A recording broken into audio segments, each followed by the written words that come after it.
नमस्कार प्रेक्षकांनो. तर आता इकडे कोर्टामध्ये केस तर चालू होते, पण मात्र आता इकडे कारखाने जे असतात तेच आता इकडे राणीला विटनेस बॉक्समध्ये उभं करतात आणि तिलाच अडकवतात. तर नमस्कार. आता इकडे रात्र म्हणजे आता इकडे राणी तिचा अभ्यास करत असते उद्याच्या केसबद्दल. तितक्यात तिथे इंद्रा येतो आणि आता इकडे तो तिच्या टेबलवर एक इन्व्हलप ठेवतो. त्यावर आता इकडे तो बोलतो की नमस्कार मॅडम, मला ना म्हणजेच तुम्ही खूप मोठ्या वकील आहेत असं मी ऐकलं, टॉपमोस्ट वकील आहेत, आणि म्हणून ना माझी ना म्हणजेच माझ्या अपिलावर तुमची सही पाहिजे होती. प्लीज रिक्वेस्ट आहे तुमच्यावर.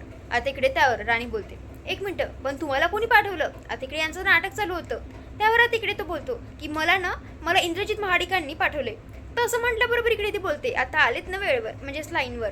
आता इकडे त्यावर तो बोलतो म्हणजे आता इकडे त्यावर राणी बोलते, काही नाही. आणि इकडे इंद्राचं नाव ऐकल्याबरोबर एकदम ती लाजायला लागते. त्यावर आता इकडे बोलतो, पण तुम्ही इंद्रजित महाडिकांचं नाव ऐकून इतके लाजत का आहात? आता इकडे त्यावरती बोलते, तुम्हाला काय करायचं तुम्ही तुमच्या कामाशी काम ठेवा आणि आणि इकडे मी सही करू दे. आता इकडे सकाळ झालेली असते आणि तिकडे राणी तुळशीला पाणी वगैरे घालत असते.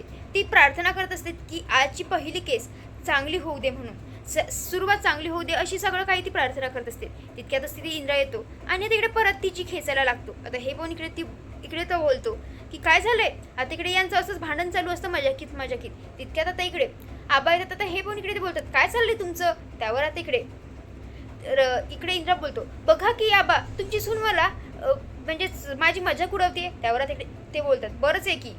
आता इकडे त्यावर राणी त्यांच्या पाया वगैरे लागते, मालती मॅडमच्या सुद्धा पाया लागते आणि बोलत असते, आज माझा कोर्टात पहिला दिवस आहे, पहिली केस आहे की सगळं काही व्यवस्थित होऊ दे, म्हणून मी तुमच्या आशीर्वाद घेते. आणि आता इकडे ती बोलते की बरं ठीक आहे, मी आता लवकर आवरते, कोर्टात लवकर जावं लागेल. तिथे रत्ना काकी आणि अजित येतात. ते बोलतात, काय ग राणी, माझा आशीर्वाद घेणार नाही?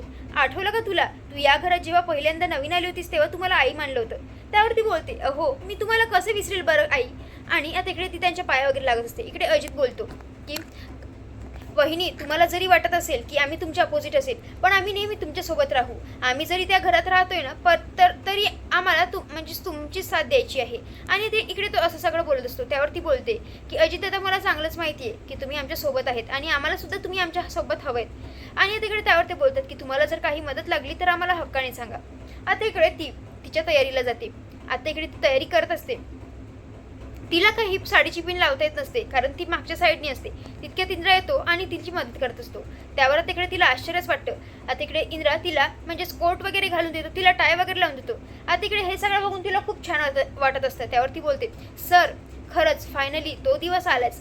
आता इकडे त्यावर तो बोलतो, हो तू माझ्यासाठी खूप कष्ट केले आणि माझ्यासाठी एवढे एफर्ट्स घेतले. आता इकडे मी इतकं तर तुझ्यासाठी करू शकतो ना. त्यावर तिकडे तिकडे ती बोलते, सर मला ना म्हणजे मी पिक्चरमध्ये पाहिलं होतं की बायको ना नवऱ्याला मस्त छान तयारी करते आणि त्याला ऑफिसमध्ये पाठवते, पण इकडे तर उलटेच आहे बाबा सगळं. आता इकडे त्यावर यांच्या तर अशा गोष्टी चालूच असतात. आता इकडे हे सगळे कोर्टमध्ये जायला निघतात. आता इकडे उर्मिला जी असते ती बोलते, विक्रांत तू अजूनही गप्प बसू नये, लिटरली तू असं कसं काय गप्प बसू शकतो? आता इकडे असं म्हटल्याबरोबर इकडे तो बोलतो की नाही, आता त्या राणीला वाटत असेल की तिने आपल्याला खूप मोठा शॉक दिलाय, पण खरा शॉक तर मी तिला देणार आहे. त्यावर तिकडे ती बोलते, म्हणजे नेमकं काय करणार आहेस तू? आता तिकडे तो गेटकडे हात दाखवत बोलते की मिस्टर कारखानीस, ॲडव्होकेट कारखानीस. आता इकडे त्यांना तर गाडीतून उतरवायला म्हणजेच त्यांची बॅग वगैरे पकडायला, त्यांचं दार उघडायला एक वकीलच असतो त्यांच्यासोबत आणि त्यांची एंट्री खूपच मस्त जबरदस्त असते. त्यावर तिकडे उर्मिला बोलतो की हे ॲडव्होकेट कारखानीस, अरे मी तर यांचं रोजच पेपरमध्ये नाव ऐकते, हे रोजच म्हणजेच काही ना काही चांगलं करतातच, म्हणजेच यांची प्रत्येक केस हे जिंकतात, अजूनही त्यांचं रेकॉर्ड नाही आहे की ते हरले असतील म्हणून. आता इकडे त्यावर ते बोलतात की म्हणजेच इकडे यांचं असं बोलणं चालू असतं. तितके तर तिकडे कारखानीस येतात. आता इकडे त्यावर हा जो असतो विक्रांत तो बोलतो, आता इकडे बघच या राणीला कसं आपण हरवू. आणि मी काय म्हणतो उर्मिला, आता आपण कोर्टात केस आलेलीच आहे तर आपण सगळं काही प्रॉपर्टी आपल्या नावावर करून घेऊ की. त्यावर तिकडे यांचं असं प्लॅनिंग चालू असतं. तितके तिथे कारखानीच येतात. इकडे ते म्हणजेच एकमेकांना हाय हॅलो वगैरे बोलतात. इकडे विक्रांत उर्मिलाची ओळख करून देतो. त्यावर तिकडे तो बोलतो, तुम्ही खूप टेन्शनमध्ये दिसत आहेत. त्यावर तिकडे ते बोलतात, नाही आम्हाला तर काही टेन्शनच नाही आहे, तुम्ही आहेत म्हटल्यावर सगळं काही आमच्या मनासारखंच होणार. त्यावर इकडे कारखानीच बोलतात, हो तुमच्या मनासारखं तर होणार, आणि मी तर म्हणतो ही केस खूप इझी आहे, मी तर एका दिवसात सॉल्व्ह करू शकतो. आता बघाच मी कसं करतो. बाय द वे कोण आहे आपल्या अपोजिटमध्ये? आता असं म्हटल्याबरोबर इकडे उर्मिला बोलते की ती हुकुमाची राणी. त्यावर तिकडे ते बोलतात, कोण? त्यावर इकडे तो बोलतो विक्रांत, ती अर्धवट वकील राणी महाडिक आता इकडे त्यावरती बोलतात, अच्छा अच्छा ती का आत्ता पास झालेली, भारतातून पहिली आलेली, अच्छा अच्छा मजा येईल. आता तितक्यातच त्यांची एंट्री होते, म्हणजेच इकडे इंद्रा वगैरे त्या सगळ्यांची. त्यावर इकडे उर्मिला बोलते, बघा आलेत ते.